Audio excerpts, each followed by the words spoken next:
Comme vous l'avez dit, monsieur le député, ici, enfin, les relations diplomatiques entre la France et le Saint-Siège sont inscrites dans toute la profondeur historique, mais il faut bien voir aussi qu'elles sont ancrées dans le présent et que par définition, elles se sont renouvelées. Alors être ambassadrice auprès du Saint-Siège, c'est d'abord, je crois, être la caisse de résonance de son pays, de sa diplomatie bien sûr, et je dirais avec un spectre très large, parce que Rome, Saint-Siège, c'est une mini-ONU. Je veux dire, on rencontre le monde entier au Saint-Siège, on traite de tous les sujets, non seulement des sujets, en particulier des sujets des crises régionales, et puis aujourd'hui, les sujets multilatéraux, les sujets globaux ont envahi l'espace, en particulier d'ailleurs avec le pape François, je veux dire, qui est quand même le premier pape de plein pied dans la mondialisation, non seulement de plein pied, mais qui la pense, et qui la pense avec une vision. Enfin, je fais référence bien sûr Laudato Si, hein, l'encyclique qui enrichit la doctrine sociale de l'Église de cette dimension écologique, ou à la dernière qui vient de sortir, Fratelli Tutti, qui prend aussi appui sur les premiers enseignements de cette crise pour dire que oui, sans la fraternité, sans être tous ensemble dans la même barque et ramer dans le même sens, on n'y arrivera pas. Le monde ne se sauvera pas tout seul. Enfin, on ne se sauvera pas tout seul. Il l'a encore dit de façon très insistante. Il l'a martelé hier lors de l'appel à la prière interreligieux qui réunissait ici les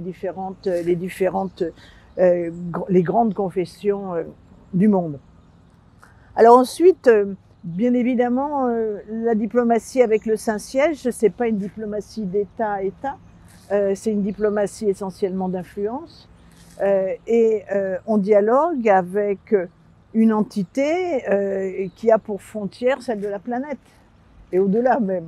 Mais en tout cas, quand nous parlons des sujets temporels, donc par définition, je veux dire, ce qui est important, c'est de trouver des zones de convergence avec la politique des États. Et nous, la France, nous avons quand même une tradition de vouloir d'avoir une politique étrangère qui va au-delà de la défense et de la promotion de nos propres intérêts, mais qui embrasse beaucoup plus large, et que nous avons toujours pensé que notre position et notre histoire nous permettaient d'essayer de jouer ce rôle de pont.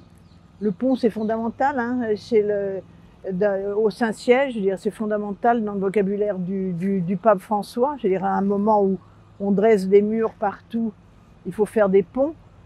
Et c'est donc sur cette notion de pont qu'on se retrouve, en particulier dans le champ, je répète, dans le champ des sujets globaux, parce que mondialisation égale interdépendance, interdépendance égale nécessité d'œuvrer ensemble, et paradoxalement dans un monde où se déconstruit le multilatéralisme. Donc là, c'est un champ vraiment important, et ensuite qu'on peut découper, si je puis dire, en différents thèmes. Donc on a évidemment le thème de la transition écologique, ça c'est fondamental. Celui qui va de pair de la régulation de la mondialisation. Hein, le pape dit lutter contre les inégalités, mais c'est bien de ça dont il s'agit. Il y a le sujet de la paix, paix, crise, et il y a le sujet, enfin, il y en a beaucoup, mais en particulier aujourd'hui, de comment on essaie de reconstruire, de trouver des perspectives, je veux dire, dans un monde où on voit bien qu'on ne peut pas continuer comme avant, et de ce point de vue-là, la pandémie a été un révélateur.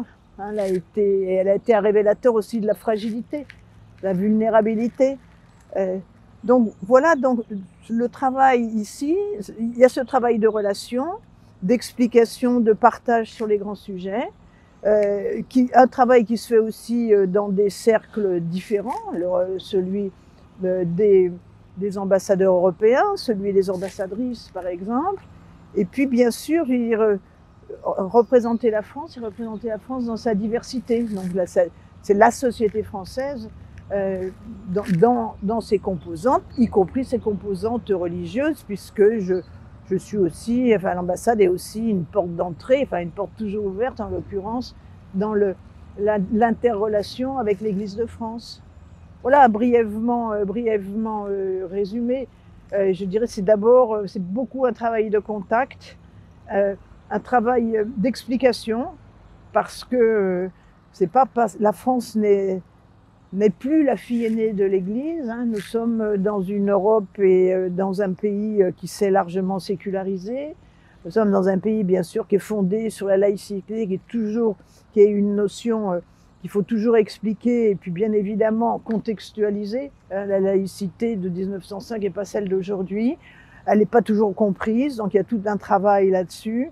Et puis, il est important aussi de maintenir, d'entretenir le dialogue intellectuel entre la sphère religieuse et la sphère laïque. Voilà à peu près brièvement résumé. Merci.